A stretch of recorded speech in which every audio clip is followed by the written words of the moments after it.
Kebetulan ibu saya itu berasal dari keluarga Muslim. Ibu saya menjadi Katolik sejak kecil sebenarnya.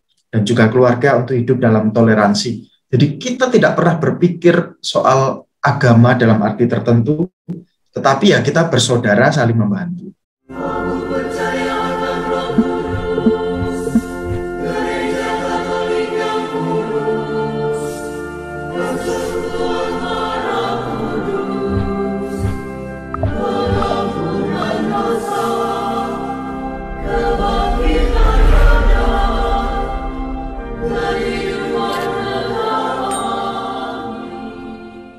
Saat kenyataan di depanku mengecewakan perasaanku, ku menutup mata memandangmu, sebab doa mengubah segala sesuatu. Salve sahabat Katoliku keren, kembali lagi bersama saya Putra Biri dalam seri Tokoh Inspiratif yang menghadirkan berbagai kisah inspiratif dan panggilan dari para imam, biarawan, dan biarawati. Romo, dulu waktu Romo pentabisan di Keuskupan Tanjung Karang kan, Mo, waktu itu? Ya, betul. Romo waktu itu sempat viral, kalau tidak salah, di mana umat melihat bahwa keluarga besar dari Romo itu sungguh indah perbedaan yang ada. Benar nggak, Romo? Ya. Ya. Nah, bisa diceritakan, Romo, bagaimana sampai keluarga Romo, keluarga besar Romo meskipun berbeda, namun hidup begitu indah dan harmonis. Bisa menjadi inspirasi bagi kita, Romo. Saya kira itu bukan hanya dari keluarga, tetapi karena lingkungan masyarakatnya yang membentuk. Jadi kampung saya itu namanya Desa Sindang, itu daerah transmigran dari dulu banyak dari Jawa, termasuk keluarga saya. Di situ kami tumbuh dan berkembang dengan berbagai latar belakang agama.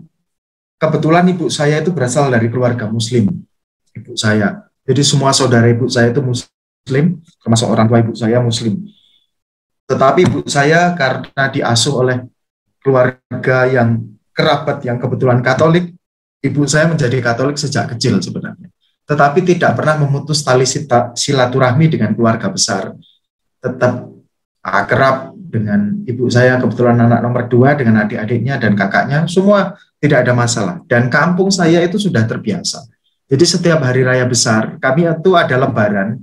Itu kalau Natal yang lebaran itu gereja-gereja Protestan. Mereka open house, kita berkunjung. Nah, nanti Idul Fitri itu gantian yang Muslim open house. Nanti yang Katolik itu Paskah open house-nya. Dan Waisak itu untuk yang Buddha. Jadi kami setahun bisa 4 kali open house. Dan itu begitu hangat. Saya kira itulah kemudian latar belakang masyarakat yang membentuk juga pribadi saya dan juga keluarga untuk hidup dalam toleransi. Jadi kita tidak pernah berpikir soal agama dalam arti tertentu, tetapi ya kita bersaudara saling membantu. Dan akhirnya ketika saya tabisan, saya juga tidak menyangka nenek saya datang. Wow. Yang Muslim. Justru kakek nenek saya yang Katolik tidak datang. Karena kebetulan sedang sakit waktu itu. Nenek saya yang dari ibu ini yang datang. Kakek saya yang Muslim sudah meninggal. Datang dan kebetulan oleh panitia ditempatkan di bangku paling depan. Sehingga langsung mendapat pusat perhatian. Kebetulan Monsinyur juga yang mentabiskan dalam khotbahnya sempat menyinggung karena beliau juga seorang Islamolog sehingga menjadi sangat cair suasananya. Setelah tabisan, foto saya posting di Twitter saya, di akun Twitter saya. Habis itu saya nggak buka lagi, ternyata itu menjadi viral dan beritanya menjadi simpang siur. Ada yang mengatakan itu nenek saya, ada yang mengatakan itu ibu saya, sehingga saya diminta untuk membuat klarifikasi. Tapi ya berita itu sudah tersebar sampai kemana-mana. Itu sih. Jadi karena masyarakatnya sudah membentuk, keluarga juga menjadi bagian dari kultur masyarakat yang bagi saya sangat-sangat beruntung. Dari stasi kecil saya itu, tidak banyak sebenarnya, sudah melahirkan 9 imam dan belasan suster. Wow. Jadi sesuatu yang mengesankan bagi saya. Itu. Wow, luar biasa ya Mo.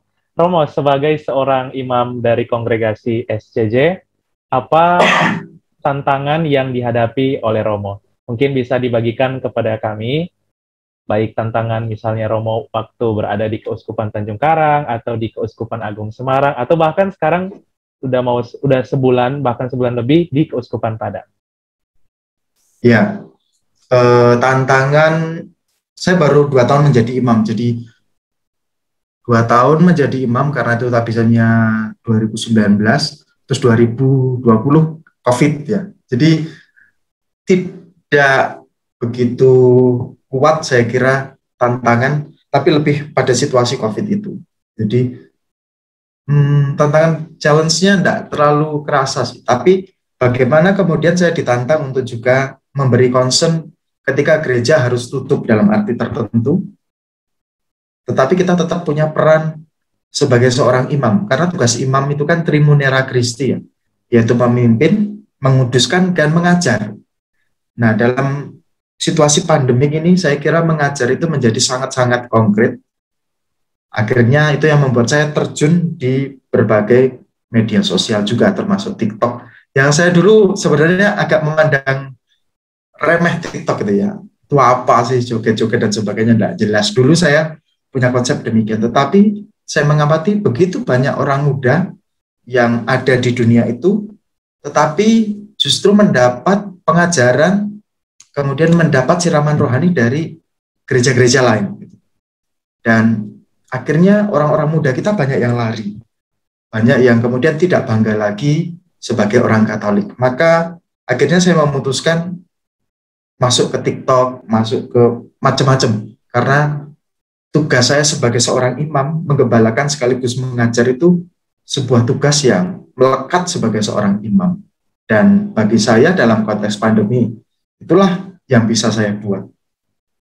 Di sini juga karena saya masih 1 bulan, masih dalam proses mengamati. Memang di sini pandemi tidak terlalu berpengaruh, karena di sini masyarakatnya kebanyakan orang kebun, jadi bekerja di perkebunan sawit, di mana kontak dengan orang tidak banyak, dan mereka sehari-harinya hanya di kebun, sehingga pandemi praktis tidak begitu terasa di sini. Itu yang saya pikirkan, yang saya lihat, saya amati. Wow, luar biasa Romo. Tadi saya mau menanggapi yang Romo bilang, Romo terjun ke TikTok. Itu kena banget Romo, apalagi saya juga salah satu orang muda Katolik. Di situ di TikTok itu udah berbagai macam kan Mo. Jadi beda sama YouTube. Kalau di YouTube kan Mo kita bebas kan pilih, oh saya mau nonton ini, saya mau nonton ini. Tapi kan kalau di TikTok kan otomatis gitu kan Mo muncul. Nah muncul pengajaran dari ini, ya, betul. Dari sini. Akhirnya terbawa sampai dia lupa bahwa dia itu adalah orang Katolik. Nah gitu Romo. Sampai dosen saya mempertanyakan, lah ini kok S1-nya teologi berani-beraninya masuk di sini. Sebagai orang Katolik, jangan kasih kendor.